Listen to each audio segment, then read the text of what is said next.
In 1978, 5 friends from Birmingham, England got together and formed a band. Well, 3 years later, the quintet, better known as Duran, hit the music scene and throughout the 80s had a string of hits and #1 records. Now it's the 90s, of course, and 3 of the original Duran members are back and hoping to carry on their chart-topping tradition with their new LP, The Wedding Album.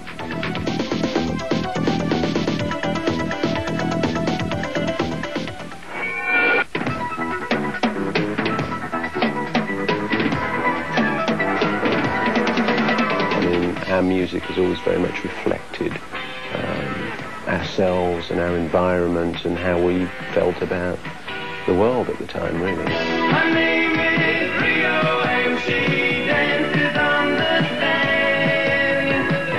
Just like that river drifting through the dusty land. Duran's first record in over 2 years is entitled The Wedding Album. And according to keyboardist Nick Rhodes, it's one of their best yet. It's acoustic-based in some ways. There's an acoustic guitar running through a lot of it. And we really concentrated on the melodies and the harmonic structure more than any time since the early 80s, really, I think. It was a sound we wanted to create, this beautiful, dense, layered sound. Coming from a rainy Thursday on the avenue, thought I heard you talking softly. I turned on the lights, the TV and the radio. We're always looking to do something that's unique. I mean, we have our sort of tools that we work within, being the instruments and Simon's voice being the identifiable side of the sound, but then we try and pull it to the extremes, and I'm really pleased with this one. But I won't cry for yesterday. There's an ordinary world. Somehow I have to find. In the early 1980s, the group, which consisted of Rhodes, Simon Le Bon, John Taylor, Roger Taylor, and Andy Taylor, none related, shot onto the music scene and sold millions of records while producing innovative music videos that put them at the forefront of the MTV revolution. Back then it was really fun because you really could do anything. And all those videos, I mean, the irony of it all is that it was so cheap making videos then too. Everybody thinks these things cost a fortune. I mean, the ones we did for Save a Prayer and Hungry Like the Wolf and all the exotic ones cost nothing because they were done in Sri Lanka, where it is so cheap and so beautiful.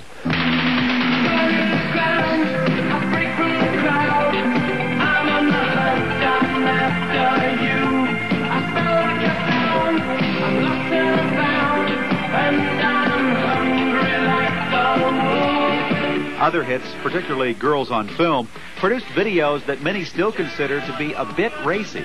There's this new channel we have in Europe where you can dial a video and it comes up. You see your number come up, you know, like number 3256 will be. And Girls on Film is the most requested video on it at night times. I can't quite figure out why though.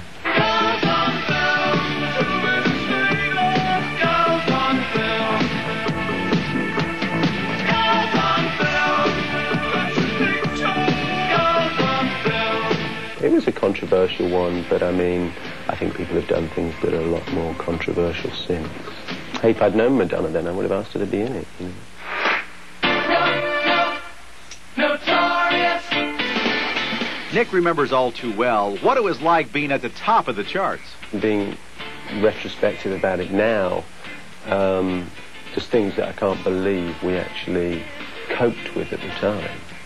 I mean, sometimes when you're sort of locked up in a hotel and there's 3,000 people outside and you can't get out, it's a funny situation to be in.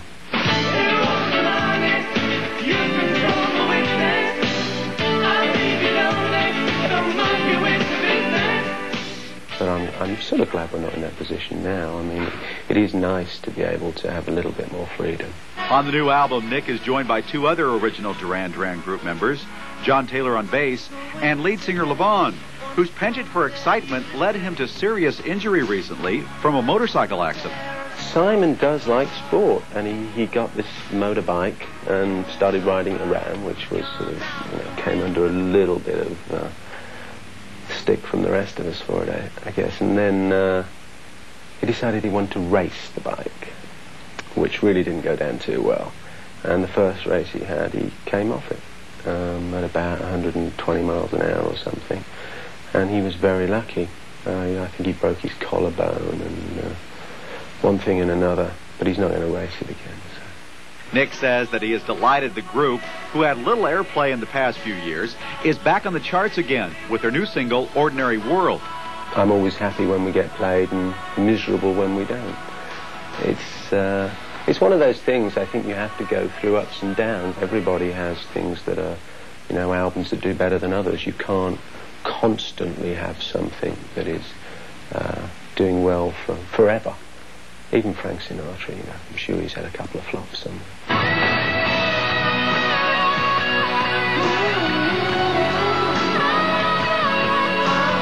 Oh, the thing that keeps Duran Duran together without any doubt is the music. It's what we all want to do. We believe in the band.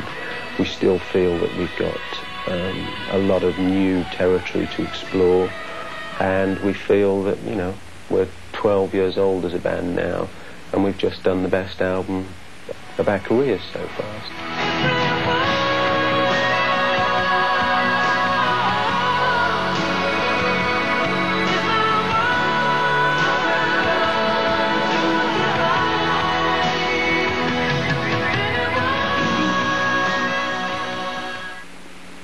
If you missed the guys during their 2-year absence from the music industry, dedicated Duran Duran fans will be interested to know that they can keep up on the band by subscribing to their fanzine, a full-color magazine called For Duranis Only. Inside the publication, well, it features everything you ever wanted to know about the band, including where they came up with their unusual name. Well, apparently, it came from the 1960s science fiction film Barbarella, starring Jane Fonda. In the film, the evil sex fiend was named Duran Duran.